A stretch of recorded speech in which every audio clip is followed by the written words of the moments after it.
Hello dears, good morning. সবাই কেমন আছো? আশা করি সবাই ভালো আছো। গৃহবধূ রাজকন্যার নিউ ব্লগে তোমাদের ওয়েলকাম। আজ আমাদের বাড়ি ফেরার দিন, তাই অনেকটা সকালে ঘুম ভেঙে গেল। আর এই কাঁচটা দেখে তোমরা বুঝতেই পারছো ভোরের দিকে বেশ ভালোই কুয়াশা পড়েছিল। আর বাইরেটা কি সুন্দর লাগছে না? চলো ব্যালকানি থেকে একবার দেখি। ওয়াও, ভীষণ সুন্দর। জানো তো, আমার এই পুরো হোটেলের মধ্যে এই পার্টটা আমার ভীষণ পছন্দের। আমি যেই দুদিন ছিলাম সেই দুদিন এখানেই বেশিরভাগ সময়টা কাটিয়েছি। আজ মনটা একটু খারাপ লাগছে, মনে হচ্ছে এই তো এলাম, এর মধ্যে 2 দিন কেটে গেল। হ্যাঁ, ভালো সময়টা একটু তাড়াতাড়ি কেটে যায়, তাই না? আর তোমরা ভাবছো আমি এখানে, তাহলে বাবান কোথায়? এই যে বাবানকে দেখো, উনি এখন কুম্ভকর্ণের মতো হাঁ করে ঘুমাচ্ছে। দেখো কিভাবে একে অপরের পিঠে হেলান দিয়ে শুয়েছে। বাবান কাল রাত্রে অনেক দেরি করেই ঘুমিয়েছে, কিছুতেই ঘুম পাড়াতে পারছিলাম না, এই জন্যে ঘুমটা এখনও পূর্ণ হয়নি। তা ওরা যখন ঘুমাচ্ছে আমি বা উঠে কি করব? আমিও একটু শুয়ে নিই, আর একটু পর উঠে একেবারে রেডি হয়েই তোমাদের সাথে দেখা করছি। তো আমরা ফ্রেশ হয়ে রেডি হয়ে এখন যাচ্ছি ব্রেকফাস্ট করতে। ব্রেকফাস্ট 10টার মধ্যেই ক্লোজ হয়ে যায়, তাই আগে খাওয়া দাওয়াটাই সেরে নিই। আমাদের চেক আউটের টাইম হচ্ছে 11টা, আর এখন প্রায় 9:30 বাজে, তাই তাড়াতাড়ি খেয়ে গিয়েই ব্যাগ প্যাকেজিংটা সেরে নেবো। রাত্রে কিছুটা গুছিয়ে রেখেছিলাম, তবুও কয়েকটা জিনিস বাইরে রয়েছে, ওই যে বাবানের কয়েকটা জিনিস যে লাগবে সেগুলোই।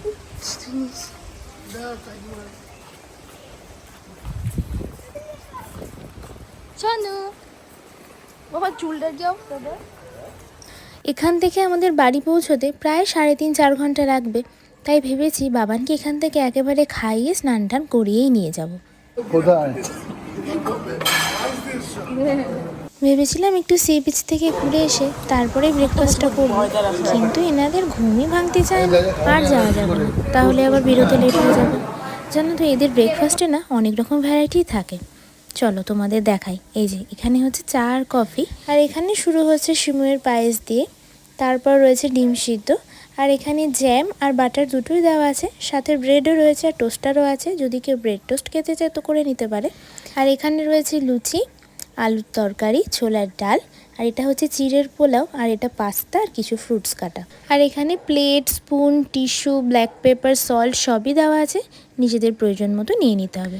আর ওই যে 3টে স্প্রে বোতল দেখছো, ওগুলো বোধহয় প্লেট ক্লিন করার জন্য দিয়েছে। তো এই হচ্ছে খাবারের মেনু, কিন্তু আমি ভাবছি আমি কোনটা নেব। বাঙালি মানুষ বলে কথা, তাই লুচি আর ছোলার ডাল দেখে এগুলোর দিকে চোখ যাচ্ছে না, তাই কয়েকটা লুচি, ছোলার ডাল, একটু তরকারি, আর ওখান থেকে সিমুই আর একটা বয়েলড এগ নিয়ে নেবো।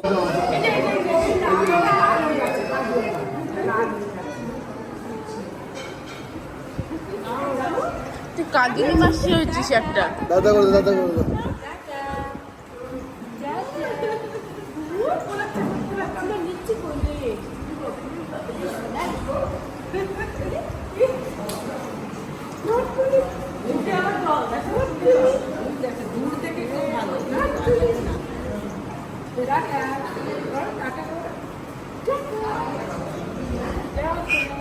আবার টুপি পড়েছে, টুপি।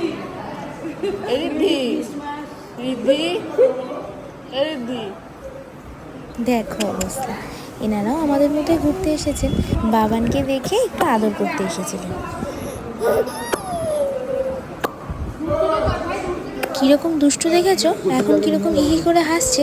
তখন যে উনি একটু কোলে নিলেন, এমন কান্না শুরু করলো যেন কত বকুনি দেওয়া হলো ওকে। এই যে আমি খাবার প্লেট নিয়ে বসে পড়েছি। এমনিতেও একটু একটু খিদে পেয়েছিল, তবে খাবারটা দেখে যেন আরও বেশি খিদে পেয়ে গেল। দাঁড়াও খেয়ে বলি কেমন হয়েছে।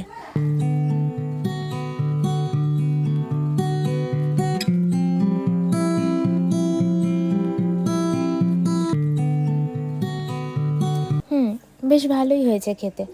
ডাল তরকারি দুটোই ভীষণ সুন্দর হয়েছে। এই হোটেলের খাবার কোয়ালিটি কিন্তু ভীষণ ভালো, খাবারের ওপর কোনো কথা হবে না। আমরা যবে থেকে এসেছি, মানে এই 2 দিন আমরা বাইরের কিন্তু কিছুই খাইনি, শুধু 2 দিন কাঁকড়া এনে খেয়েছিলাম, যেহেতু এটা হোটেলে পাওয়া যায় না। তাছাড়া সকালের ব্রেকফাস্ট থেকে শুরু করে রাতের ডিনার পর্যন্ত সবটুকুই এখান থেকেই খেয়েছি। প্রতিটা রান্নাতেই ঘরোয়া স্বাদ। সিমুইটাও কিন্তু দারুণ করেছে। আর এদিকে উনি যোগ্য পিতার ভূমিকা পালন করতে করতে খাবার গ্রহণ করছেন। তবে বাইরে বেরোলেই কিন্তু এই দৃশ্য দেখার সৌভাগ্য হয় আমার। তো যাই হোক, আমার ব্রেকফাস্ট কমপ্লিট। জানো তো, ডক্টর বলেছিলেন বাবানকে এই মাস থেকেই বয়েলড এগ দেওয়া যাবে, তবে কুসুমটা নয়, শুধু সাদা অংশটুকু। তা ভাবছি আজ থেকেই দেবো। তা একেবারে রুমেই নিয়ে যাচ্ছি, খিচুড়ির সাথে একেবারে মিশিয়ে দেবো। ওই দেখো, আমি তো উপরে চলে যাচ্ছিলাম, তারপর দেখছি নি এখানে। না যাই, তাড়াতাড়ি স্নানটা করিয়ে নিই। তো আমরা অবশেষে এবার বাড়ির পথে রওনা দিচ্ছি। আমরা এই দুদিন কোন হোটেলে ছিলাম, কোথায় ঘুরতে এসেছিলাম, এই সমস্ত কিছু আমি আগের ব্লগে শেয়ার করেছি। যারা এখনও দেখোনি তারা গিয়ে একবার দেখে এসো। ভীষণ ভালো লেগেছে এই হোটেলটা আমার। মন্দারমণিতে আমি এর আগে আরও দুবার এসেছি, তবে এই হোটেলটা আমার সব থেকে ভালো লেগেছে। আমি বলবো তোমরাও মন্দারমণি এলে একবার এখানে থেকে দেখতে পারো। থাকা খাওয়া সবটাই ভীষণ ভালো। ও খাবার কথা বলতেই মনে পড়লো, বাবানকে না কিছুতেই খিচুড়িটা খাওয়াতে পারলাম না, তবে ব্যাগে নিয়ে নিয়েছি। মাঝ রাস্তায় যখন দাঁড়াবো তখন একবার নেমে খাইয়ে নেব। আমরা এখানে এসেছিলাম 9 জন, তো বাড়ি ফিরছি 7 জন, আর 2 জন ওখানে দাঁড়িয়ে, ওদেরকে রেখেই চলে যাচ্ছি। কিন্তু কারণটা কি চলো যেতে যেতেই বলি। তো আমরা এবার রওনা দেওয়ার জন্য তৈরি, সমস্ত ব্যাগপত্র গাড়িতে তোলাও হয়ে গেছে। স্নান করে যেহেতু এসেছে, দুটো ছেলে মেয়েরই চোখ একেবারে ঘুমে ঢুলু ঢুলু, গাড়িতে যেতে যেতেই বোধহয় ঘুমিয়ে পড়বে। তো আমরা দুগ্গা দুগ্গা বলে বেরিয়ে পড়লাম। ও হ্যাঁ, এবার বলি ওদের কেন রেখে এলাম। আমরা যেদিন এখানে এসেছিলাম তার পরের দিনই বাবানের আরও কয়েকটা কাকাইও এখানে ঘুরতে এসেছে, তাই জন্য ওরা দুজন থেকে গেল, একেবারে ওদের সাথেই ফিরবে। তা আজকের দিনটা এভাবেই শুরু করলাম। বাড়ি ফিরে আর কোনো ক্লিপ নিতে পারবো কিনা জানি না, কারণ ভীষণ টায়ার্ড হয়ে যায় শরীরটা। তাই এখনই বলে দিই, ভিডিওটা যদি ভালো লেগে থাকে তাহলে অবশ্যই লাইক, কমেন্ট, শেয়ার এবং সাবস্ক্রাইব করে দিও।